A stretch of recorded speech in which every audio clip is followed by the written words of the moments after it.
বাসা কি ভাড়া হয়ে গেছে না খালি আছে? বাড়িয়ালির সাথে কথা বলেন। ভাড়া কত? আরে সব বাড়িয়ালির সাথে কথা বলতে হবে। বাড়িয়ালি বাড়িয়ালি করতেছেন কেন? কোনো পুরুষ মানুষ সাথে কথা বলার জন্য? না, কেউ নাই। বাড়িয়ালি আর বাড়িয়ালির মেয়ে আছে। কি? বাড়িয়ালি আর বাড়িয়ালি। বুঝছি কথা বুঝছি, তাড়াতাড়ি চলেন। চলেন। কে জামাল আসছে দেখি? ম্যাডাম, উনি বাড়ি ভাড়া নিবে, বাসা দেখতে আসছে। আসসালামু আলাইকুম। খালাম্মা ভালো আছেন? আরে থাক থাক। হ্যাঁ ভালো আছি। খালাম্মা মনে অনেক শুকায় গেছেন তাই না? তুমি কি আমাকে আগে কখনো দেখেছো? চেহারা দেখে বোঝা যায় না চেহারাটা কেমন মলিন হয়ে গেছে খালাম্মা? হ্যাঁ আসলে কয়েকদিন আগে আমি একটু অসুস্থ ছিলাম। দেখছো কি বলছি? এই জামাল, ওই তোমার ছোট ম্যাডামের বাথরুমে একটা কল দিয়ে টিপ টিপ করে পানি পড়ে। তুমি যাও তো একটু মিস্ত্রি ডেকে আনো কলের। না না, মিস্ত্রি লাগবে কেন? চলেন আমি ঠিক করে দিচ্ছি। আরে তুমি কেন সারাবে? তুমি আসছো বাসা ভাড়া নিতে, ও ডেকে আনবে মিস্ত্রি, মিস্ত্রি সারাবে। এই তুমি যাও না, দাঁড়ায় আছো কেন? জি ম্যাডাম। যাও। খালাম্মা আমি কিন্তু ঠিক করে দিতে পারবো। আচ্ছা ঠিক আছে, দেখা যাবে, তুমি বসো। বসেন।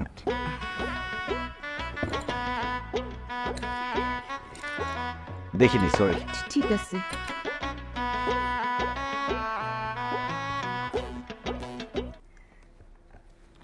বাবা, বাসা ভাড়া নেবে ভালো কথা, আমার কিন্তু কিছু শর্ত আছে। জি বলেন না, সমস্যা নেই। আমার মেয়ে আর আমি একা থাকি, মানে আমাদের সাথে কোনো পুরুষ মানুষ থাকে না। আর আগের ভাড়াটিয়া খুব ঝামেলা করতো বাসা ভাড়া নিয়ে, কারণ আমি বলেছিলাম 10 তারিখের মধ্যে বাসা ভাড়া দিতে, কিন্তু ওরা এই বাসা ভাড়া নিয়ে ঝামেলা করতে বলে ওদের উঠিয়ে দিয়েছি। বাসা ভাড়া নিয়ে কিন্তু কোনো ঝামেলা করা যাবে না। বাসা ভাড়া নিলে 10 তারিখের মধ্যে বাসা ভাড়া দিতে হবে। কি যে বলেন না খালাম্মা, 5 তারিখের মধ্যে ভাড়া না দিলে সে কোনো ভাড়াটিয়ার মধ্যে পড়ে? 10 তারিখের নিয়মটা কে বানাইছে? আমরা 5 তারিখের মধ্যে ভাড়া দিচ্ছি। বাহ, তোমার কথাটা আমার খুব ভালো লাগছে। তা তোমাদের ফ্যামিলি মেম্বার কয়জন? আমি আছি, আমার আব্বা আছে। সরি বাবা, আমি ব্যাচেলার ভাড়া দিব না। কি বলেন খালাম্মা, ব্যাচেলর হবো কেন আমরা? আমার আম্মা আছে না, তাহলে আমি জন্মালাম কিভাবে? আমি, আমার আব্বা, আমার আম্মা, 3 জন। ওহো আচ্ছা, তাই বলো। আমি তো ভাবছি তোমার আম্মা নাই। আচ্ছা ঠিক আছে খালাম্মা, তাহলে আজকে আমি অ্যাডভান্স দিয়ে কালকে আমরা উঠে যাব।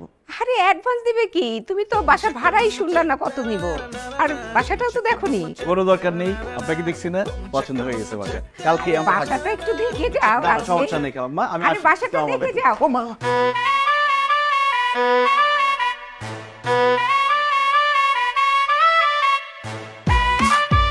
Thank you. আপনি না ধরলে কোমরটাই ভেঙে যেত। সাবধানে চলবেন।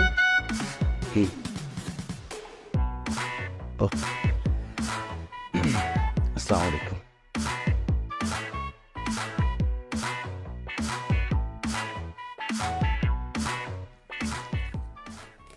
আব্বা চলো।